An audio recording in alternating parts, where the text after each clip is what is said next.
One of the things that I've defined my career around is being able to anticipate the global geopolitical trends. What basically happens in a country will end up happening at your firewall. I believe you had some input in the Soviets. One of the most interesting presentations that I've done was how to kill a Russian commander in 30 minutes. Oh my. We're talking about kids as young as 13 or 14 that are getting involved in serious cyber criminality. Do they know they're getting involved in serious cyber criminality? You're dealing with sociopaths. There's Telegram channels with these guys admitting to their crimes.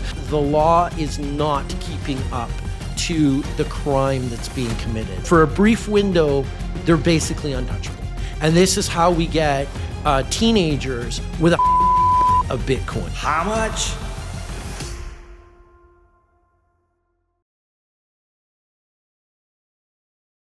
Hello, we're in Bristol today, and this is our next chapter in our episodes of our podcast at Network Group. Today we're joined by Ian Thornton-Trump, who's been our keynote speaker on stage, delivering one of the most inspirational talks on cyber and the youth crime the rising youth crime.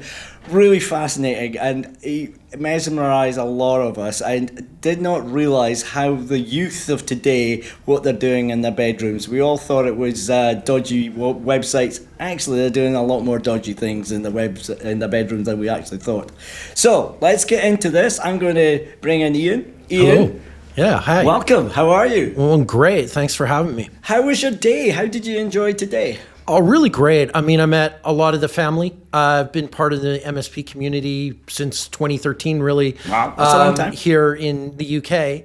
And yeah, it was great to see. I think the mood was good, great attendance, lots of people. So I really enjoyed myself. And have you ever heard of the Network Group before? Is this a new group to you? All new to me. And like you guys really put together, a tier 1 conference. Like I was surprised. I hadn't heard of it before. It's as exciting and as interesting as like the CompTIA, the GTIA level of stuff. So that's paying you a huge compliment. Thank you. And you've got a very active membership of some of the people that I admire most in the channel. Wow, thanks. And that's real confidence, and I really appreciate that for speaking about the Network Group in that way. There are some really good people in the room, and we've also got some talent out there. Austin Thomas from PAX 8 was here today, and Maze Lynch from PAX 8 as well. So we'd quite a number of other vendors, etc. there. Let's dig into Ian Thornton-Trump. I've got a few questions here. We're going to go a little bit of your background and see where you've come from. And there's some really interesting parts. I believe you were in the Mounties. That's correct. I spent a year as a criminal intelligence analyst in something called DCAS, which was the D division, which was Winnipeg, Manitoba, and the North area. And I worked a lot in like guns, tracing firearms, illegal tobacco sales, and of course, the drugs issue, trafficking and stuff like that, which was, the plague, I'm going to say. This was in the early days where cybercrime was kind of a thing, but wasn't really happening in rural Manitoba, but certainly using social media, Facebook and stuff like that to find folks that you were looking for became pretty much a routine part of investigations. Wow. So this is pre your real cyber career there. Yeah. You were working within the forces or working within security and 2014-ish. Sort of. Listen, because you're Canadian, I would. That's right. Yeah. Which part of Canada are you from? So originally Winnipeg, Manitoba, right in the center. Right in the center. The highlights being incredibly hot during the summer, 30 plus degrees, and then incredibly cold during the winter, minus 30 degrees. So you're getting both sides of that coin. Oh, yeah. Whoa. So travel across to the UK. What brought you across to the UK? Well, basically it was, I had done a brief tech support role for a company called Hound Dog, which of course based in Dundee, Scotland. Yeah. That brought in, I'd say, a private equity partner who injected a bunch of money into the business and brought GFI software along the way. So I arrived in 2014, here into the UK and started to go to work as their security evangelist, as the guy that was talking about how important patching was, how important antivirus was.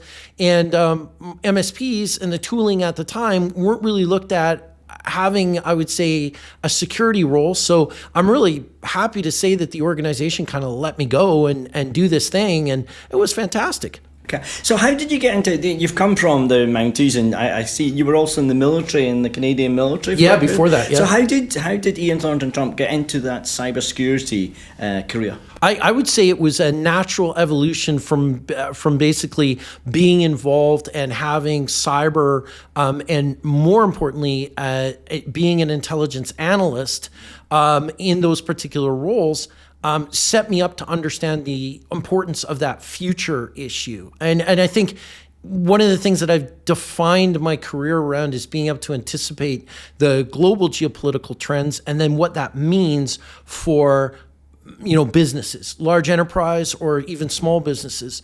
What basically happens in a country will end up happening at your firewall. And whether that's sheltering the bad guys, encouraging the bad guys, or facilitating money laundering, it all comes down to national and international relations. And you've got into you've been dealing with not just the basic security structures that a lot of other MSPs have. We all know what measures we should have in place with Cyber Essentials, Cyber Essentials Plus, the Nest, the CAFs, and the rest. But you've been dealing more in statewide as well. I believe you had some input within the Soviets and within lots of other areas. You've had to delve into some pretty deep and national. Can you give me an explanation on that? Yeah, I mean, it came together as a result of meeting some friends along the way that worked in the military circles. I mean, my friends include guys like Philip Ingram and Mr. Miller, as I like to call him.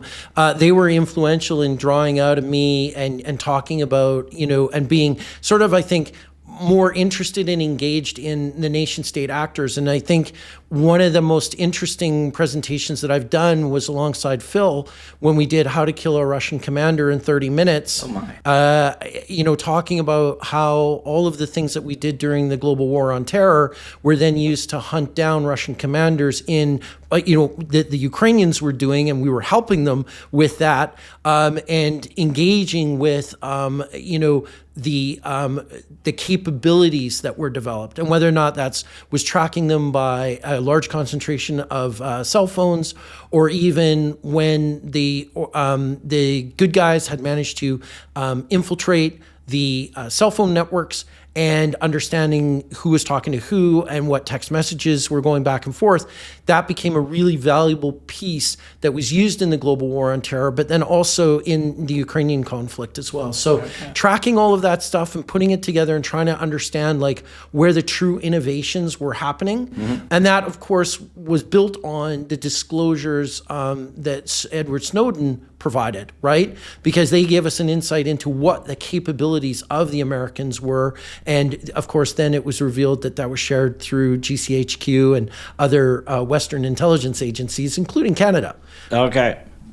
So you've had quite a lot of involvement with all these agencies, and these are government-wide agencies, and probably some of that. I'm not going to delve into any secrets of that and ask you any questions of that, but I'm just saying that your level of experience and what is happening in that subculture and what is happening around being able to track people digitally, you've got a lot of experience in that. Probably experience that many of us have. Probably have some of the tools we probably even know about. Well, I've been lucky in a lot of cases. It's sort of right place at right time. Somebody asks me a question and I go down the rabbit hole, and try to understand the motivations behind the actual attacks. What is the situation on the ground? We're seeing a great example of how the Iranians were really feared as a threat actor, and now that it looks like the regime is, one foot in the grave, the other on a banana peel, a lot of the resources that would normally only be attacking and exploiting externally to Iran are being internally focused. So this has a profound effect on the threat landscape in general, and then all the derivative groups that we've seen as a result of like Russia's situation where they outsourced a lot to Anonymous Sudan and other kind of hacktivist organizations.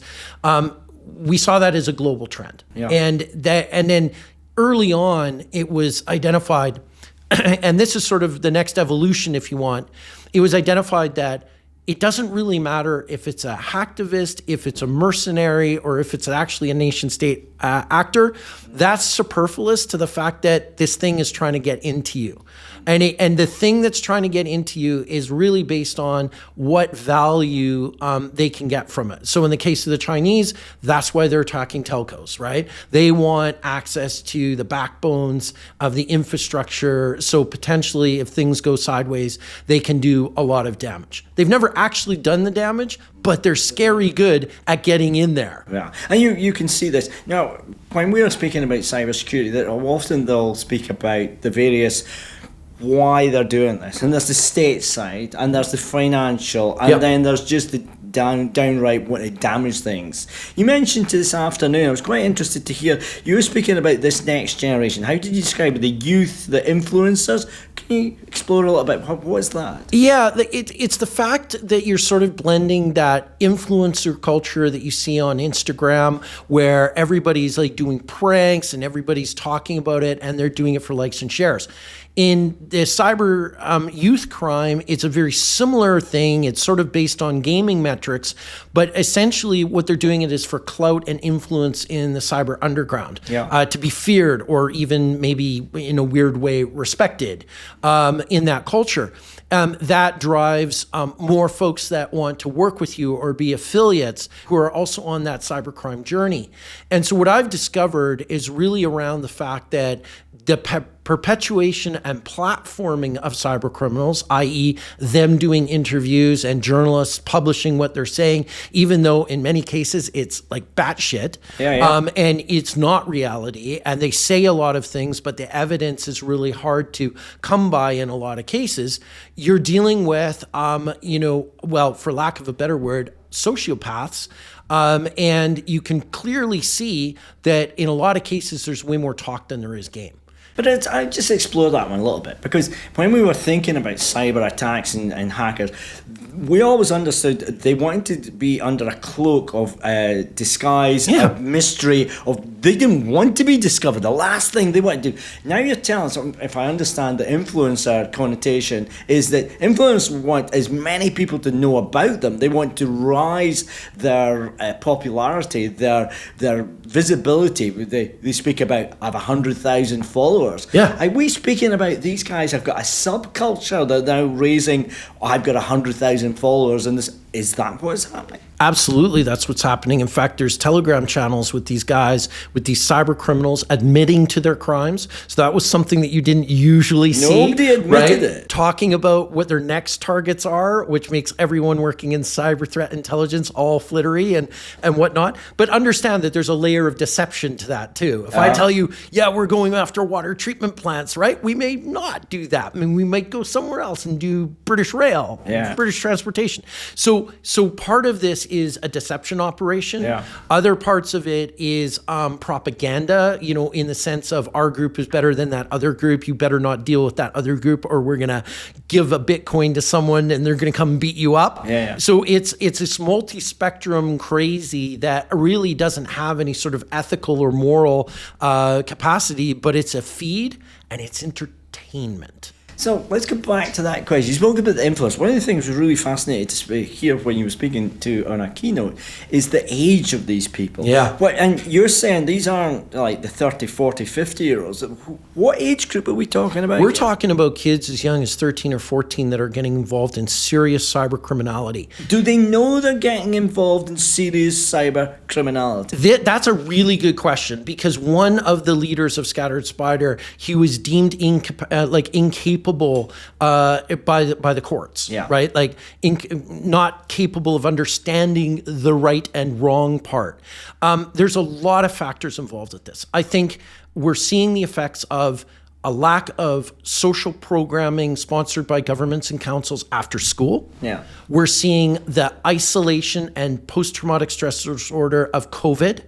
And we're seeing the stress that families are under with the increase in the cost of living. And whether or not that's leading directly to a broken home or a lack of adult supervision of these kids, and they're left to their own devices, they're becoming recruits in this, in some cases, really unsavory and incredibly dangerous subculture. I'm going to pick something up which I found out about yourself, which we think this is new. We think this is just a modern day thing. But I'm going back. I read that you studied pirates and buccaneers of the Caribbean during the 16th and 17th centuries. And I looked this up.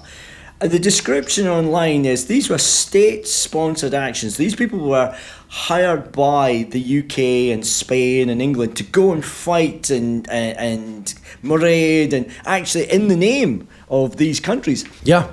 Is this history repeating itself? In so many ways, it is. So let's be clear. Some were privateers, which were basically you're sailing for and on behalf of a country, and you usually had a letter of marque that said who you respect and belong to. Others got a little bit more entrepreneurial and decided, you know what? Being a pirate's pretty good, pretty lucrative. Why would we be giving this money away? Why don't we keep it ourselves, right? So you have the same thing going on in cybercrime. It's startling, the comparisons, and we could do a whole podcast just on that. But the reality that I determined was when you have a society that suddenly receives a large injection of money, Bitcoin. Or doubloons or guineas, when that gets injected into an economy, it destabilizes it. And this is how we get teenagers with $115 million of Bitcoin. How much? $115 million. Man, that's a lot of doubloons. That's a lot of doubloons, yeah. So the big chest of doubloons. Exactly. Bitcoin. I think it's remarkable because we're seeing that privateerian and, shall we say, violent entrepreneurial spirit. Entrepreneurial spirit. Once again, right? And with the addictions that go along with that as well. Like in my presentation, I talked about how based on the content that's been putting out there, a lot of these folks are experimenting with drugs, admitting to the use of mushrooms and other narcotics as part of their hacking sprees, where they're spending 3 or 4 days online up to nefarious activity. So this is so emulated with where we were historically during the 16th, 17th century in the Caribbean. Wow. So I've just found that fascinating. I just see that correlation with it. So let's ask the question. What is your outlook as to how this may be, is going to morph? Is this something that's going to continue, or do you see that the authorities, and you called it out earlier, when the attackers rise their heads too far up above the parapet, that the government cannot do anything other than deal with these people? I think you highlighted that some of these people are well known to the authorities and we're still out in the large. Can you explain that? Yeah, so there's a couple of failures here. And to go back to that parallel, once the pirates became an economic problem, the Royal Navy sailed out to deal with them. How did they deal with them? Very violently. Very violently. And so we're more civilized now than the approach that we would have taken during the 17th and 18th century.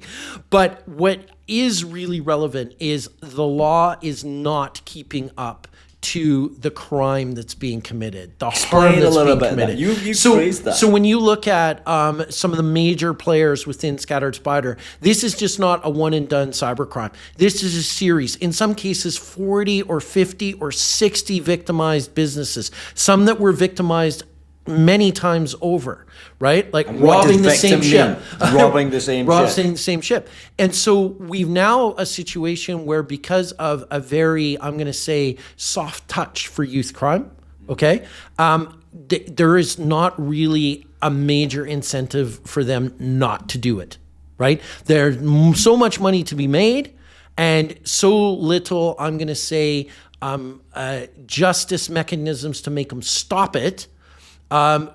except in the case of extraditing them to the United States, where they the full weight of their sins US. against U.S. companies. Let's be clear. And then the whole weight comes down on them. And that's like a ton of bricks. Yeah, like we're talking 10 plus years, for Sosa in jail for his SIM swapping attacks. How and old whatnot. was he? When he started committing cybercrime when he was about 16 years old.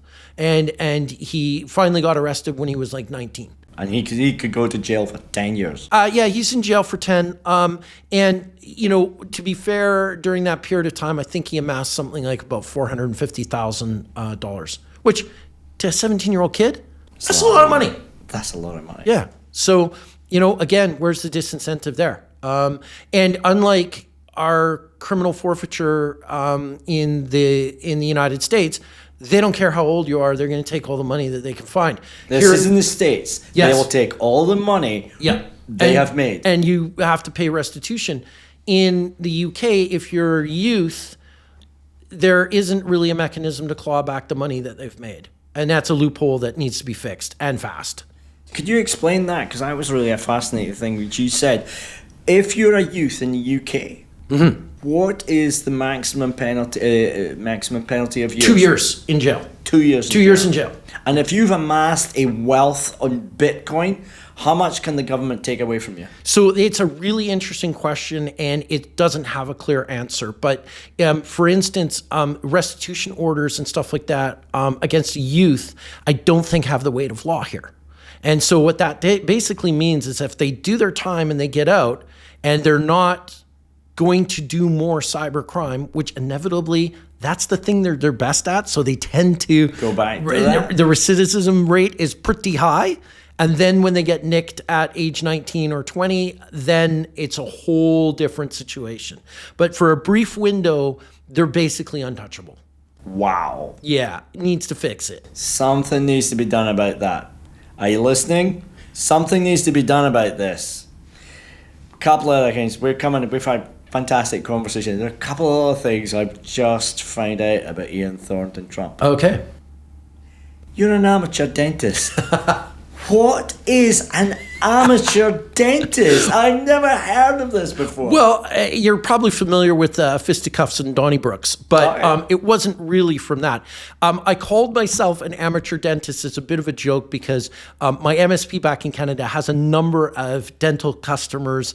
One of them, in fact, a guy by the name of Dr. Ian First, huge inspiration, and we worked on a bit of a pre-AI, when AI was ready for it, ability. He's a macrofacial surgeon, so reconstructive surgery, things like cleft palates, or his charity that he's working on, Swiss Cross, that reconstructs kids and adults that have been hurt in conflict. And he did a lot of work in Kurdistan, northern part of Iraq. And so make a long story short, because he was a significantly accomplished dentist, to sort of like break the ice, I called myself an amateur dentist, and that always got a bit of a chuckle out of those customers that said such a thing should not exist. I honestly, when I read that, I was going, I've asked so many people, this is, who's an amateur dentist? Seriously. Yeah, that is fantastic. I think we're going to say thank you very much. We've taken up so much of your time today. We've been fascinated to have you here, and you've just been an absolute great keynote speaker to the network group today. Thank you very, very, very much. You're very welcome. And if I can say one thing to the MSPs out there is, I think things in 2026 are going to get better. I'm excited. The outlook is we kind of know the measure of the threats that we're against. We can put in the hard work, and together, if we pull together as a community, I think we can put some wins up on the board. Fantastic. Ian, how can the audience get in contact with you after this? So probably the easiest way is just go on to LinkedIn, look for Ian Thornton-Trump, no relation, and just connect with me. I'm there, and if you're interested in some of the services that Inversion6 offers, we're more than willing to kind of help you mark your homework, as it were, with your customers, and work on some sort of deals and stuff like that together. So, Ian, absolutely fantastic. Thank you very much. So, That's us. We're wrapping up here with Ian. Ian's been an absolute gem, and I'm really pleased that we were able to get Ian to join us here to do the keynote in Bristol for Network Group. Wishing you all the best. Please remember, can you hit that subscribe button, or can you hit a like, or can you leave a comment? It would be fantastic if you could do that. We want to build this channel. We can only do it with your help. So please subscribe, leave a comment, hit the like. That's us. We're checking out from Bristol.